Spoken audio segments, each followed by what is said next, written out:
something to be taken away and just thrown away. Could you imagine gasoline, the thing that drives trucks, cars, turbines? I know it's oil, but still, that was thrown away until the early developers of the car and the combustion engine realized that this was the perfect product to get these things moving. The question is today, what's going to be thrown away? And that's the move from analog to digital. What analog products are going to be thrown away because they're no longer needed? And that's the question. We start looking at auto, self-driving trucks, the change from a printed paper world to an online textbook, online everything in the publishing model, the ripple effect in that space goes not just to the specific publishing print world. It goes to the truck drivers that deliver the ink, the paper, take away the books, the magazines to distribute them, the newspapers, the warehouse people who move the ink cans around, move the paper around, the printers' devils, the lithographers. All of these old analog jobs have dramatically been thrown away. The question is, like gasoline, will something come along and put a new perspective on those? But that's retraining these people. The shift that's going on right now, I usually use the analogy of a large rock being thrown into a pretty small pond. The problem is there are many ponds around the world, and they're all having rocks thrown in them. Publishing, finances. Today, traders are able to do trades with an algorithm more so than with the old model of the pit, the Trading Places movie where they're all screaming and yelling. That's gone.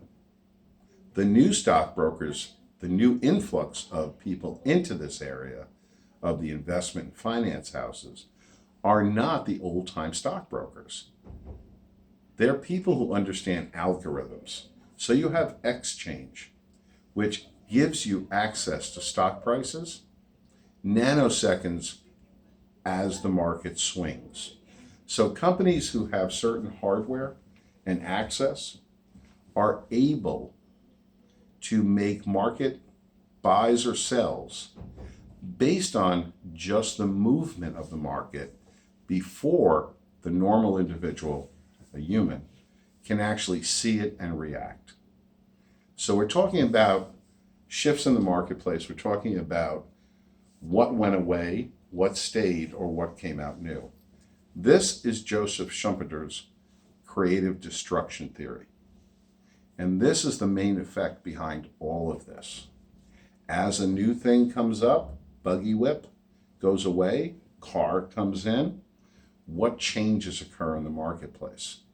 This was one of the driving features behind this new economy, which I believe personally was anticipated years before it happened.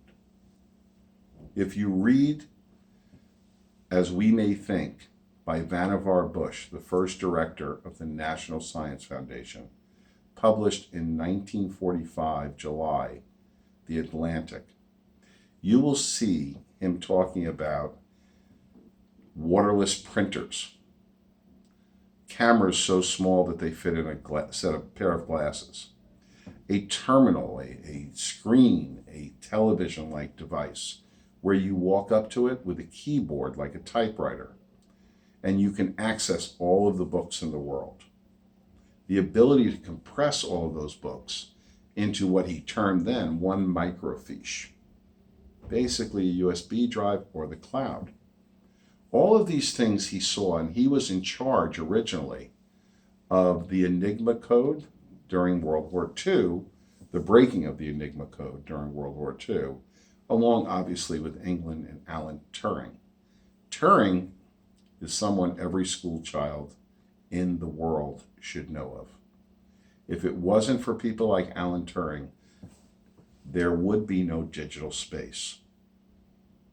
There would be no computers. He built the first mechanical one to truly work in the sense of digital. So as we look at the changes in this space, we need to know some history. We need to know what's coming down the road and how it's going to adapt and change. Off base? Yeah, I like it. All right, we talked about that. Did you talk Explain the notion that for the first time in history, that's really key. Okay. Yeah. Explain the notion for the first time in history, consumer was scientifically and consciously bred for the sole purpose of being consumer who would support and drive the new environment, one of which is previous processors have almost no relevance. Please explain. One of the biggest hurdles I have in convincing someone of this whole theory of mine is the fact that this generation was bred to consume. It's difficult to really believe that someone in your house, your family, your child was influenced in such a way to be a digital consumer outside of what you thought you could control. Well, that's true. And that's why they removed the second parent from the house. Male, female, male and male, female, whatever. Usually there's someone home to manage, parent, and guide these kids. Were they scientifically bred? I don't want to say as if they were done in a lab somewhere. But my true belief is, as I've explained before, governments, economists, people who influence marketplaces foresaw, like Vannevar Bush did, that the economic buying, purchasing, shape of this marketplace was changing. 1945, Bush wrote that article. 80% of the things he talked about did not come around till 40 to 50 years later. To me, this wasn't a one-time thing. To me, today, as we've gotten much more globalized, influenced by other countries, not isolated, we've had to plan further and further in.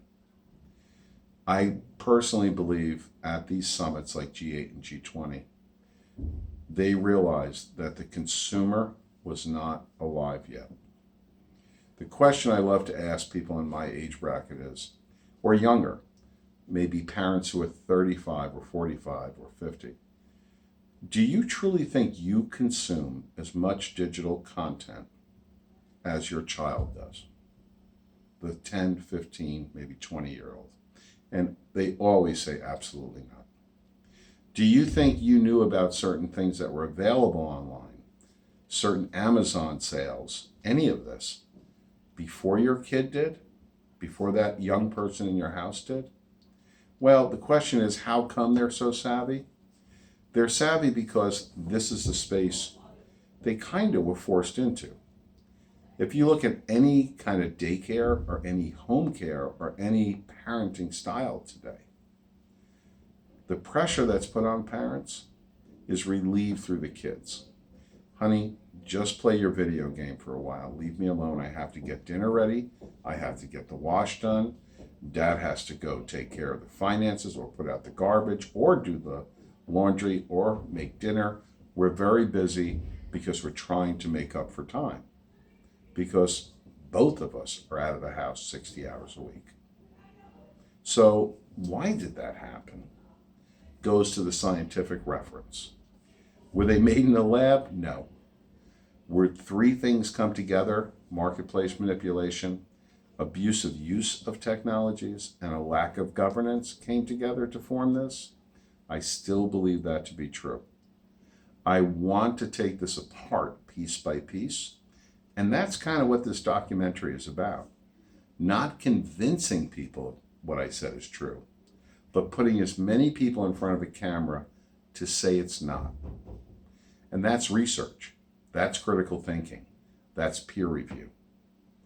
And that's what's missing today as well. We'll talk about that more later. But I want to put people in front of here who disagree with me and let them speak loud about it. Because one of the worst things in an argument you can have is when you make your point and the other person says, well, I don't know. I don't know. I don't know what the answer is, but I don't know if you're right. Well, let's find out. Alright, so we're just gonna move on to the next one, which is how and Wow. what?